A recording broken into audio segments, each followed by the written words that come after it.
All right, so for chapter three, we are basically talking about what quality is and our quest for achieving quality service in our hospitality organization.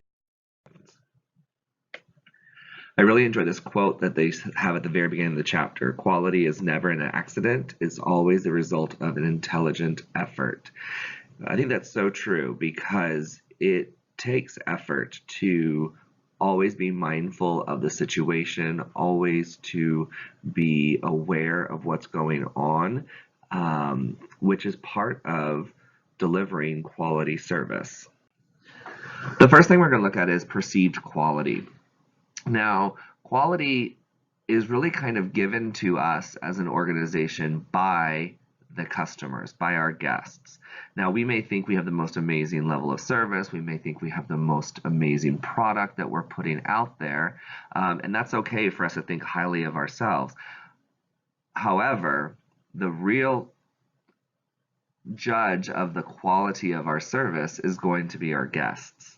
And these five areas, reliability, the tangibles, assurance, responsiveness, and empathy, are the five areas that they are going to kind of be able to decide and gauge our level of quality based on these things. So reliability first just talks about, how reliable are we to provide the level of service that they are expecting.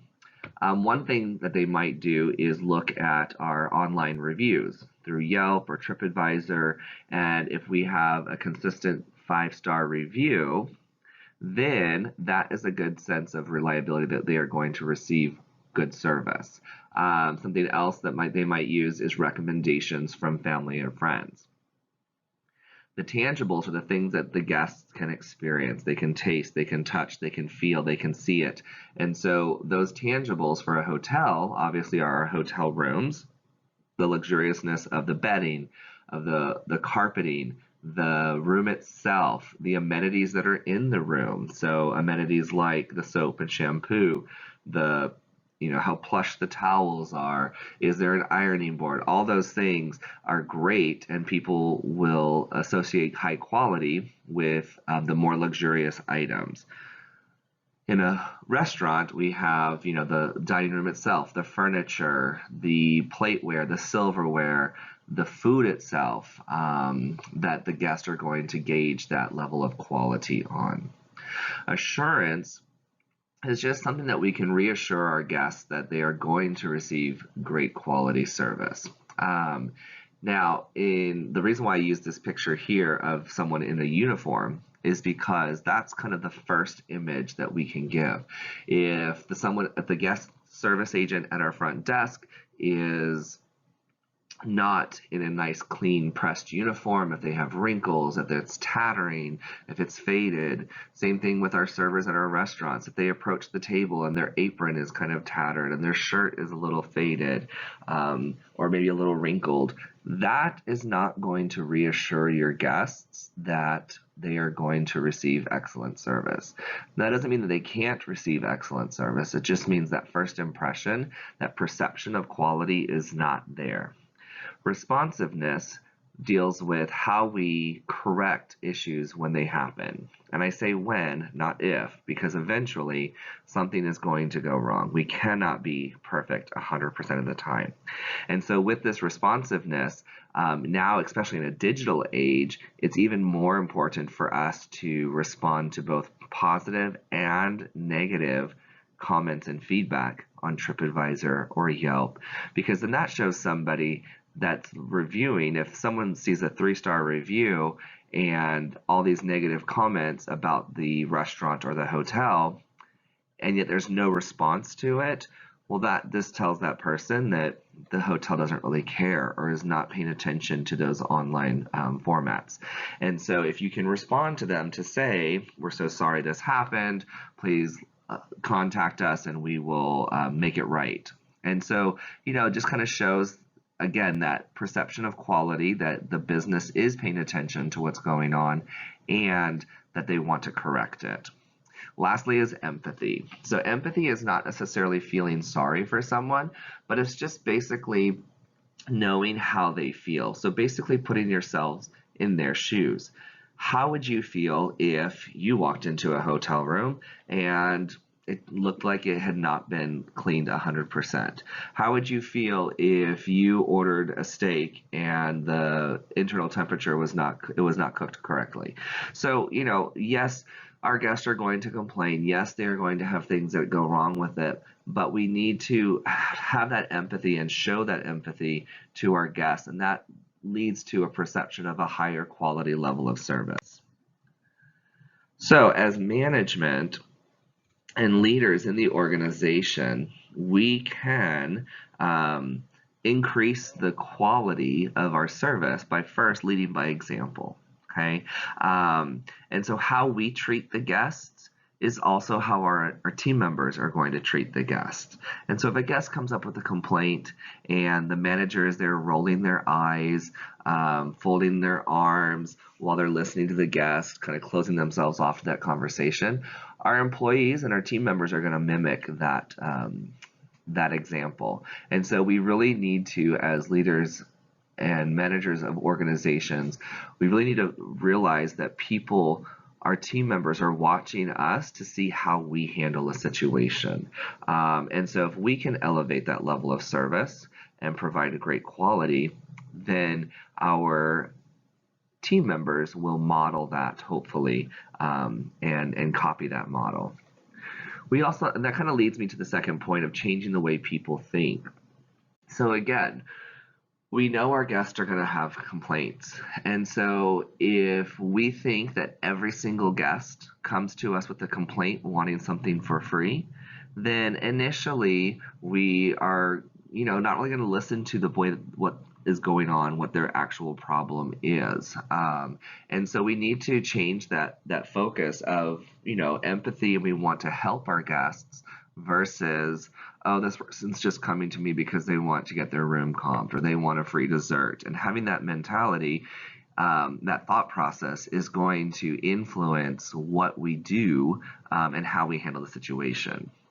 And then ultimately how we work. And so we also want to be a little bit proactive instead of reactive.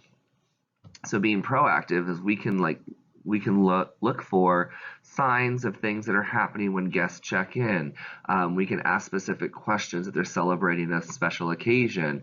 All these things we can do, we can eventually change our working habits to then provide that higher level of service, that great quality of service. And then again, lastly, relating to how we relate to other people. Ultimately, that goes through our verbal and nonverbal communication skills. And so again, if someone's coming up to us and they have a complaint, they obviously look angry or upset about something. If we immediately get on the defensive, then that could escalate the situation. Whereas sometimes we need to take a step back, maybe just listen, rather than already thinking about the response or thinking about what this person wants. We want to stop and listen to what their actual problem is and see what we can do in order to fix it. And then lastly, we want to maintain good relationships with not only our guests and employees, but also with our suppliers. And so that's going to allow us to elevate and provide great quality service. And so those guests are going to be reassured. They know that we have a reliable great level of service.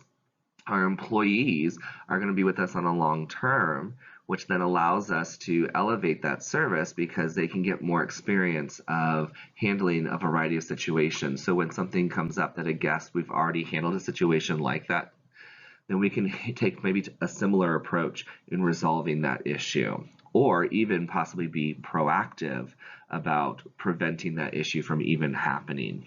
And then lastly, our suppliers. And so by creating a long-term relationship with our suppliers, we're going to receive great quality service. We're going to have all the product when we need it. And all these things are going to happen to allow us to provide great quality service. The last point I want to make in this video is that quality is a journey, it's not a destination. You can't say, okay, great, here we go, we have quality. Because the definition of quality is always changing. What people want today is going to be different from what people want next year, 2 years from now, 10 years from now. And so it's always kind of like trying to figure out, what do the guests want? The perfect example I like to use for this is the complimentary continental breakfast or hot breakfast at select service hotels. So when you travel to a select service hotel, you expect that there's going to be a complimentary breakfast. Well, La Quinta was the hotel that began that complimentary free breakfast. And so the competitors sometimes change what quality means and what the guests expect. And so La Quinta differentiated themselves, made themselves different from all their other competitors by offering this complimentary breakfast. Well, now as people stay at La Quinta's or they stay at a different hotel, they think, well, La Quinta had a free breakfast, so I'm either going to stay at La Quinta to get my free breakfast, or the competitors have to change as well and start offering complimentary free breakfasts. And so by doing so, by our competitors changing so that they do, sometimes it leads to an expectation of the guests and a change of that definition of that word quality. Is there anything that you can think of where maybe one competitor from a company has changed something that has led to kind of a brand standard or an overall standard of now this is a guest expectation? One thing that comes to my mind as I've traveled, which is kind of silly, but is free chips and salsa.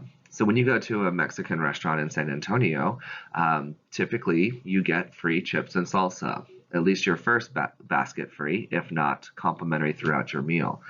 But as I've traveled to the New England and Northeast area the last few summers, the few Mexican restaurants I do go to, they always charge for chips and salsa. And I think as a guest, wow, this really changes my idea of the quality of this restaurant. I mean, chips and salsa should be free. So that's just one example that I can think of. There's so many more.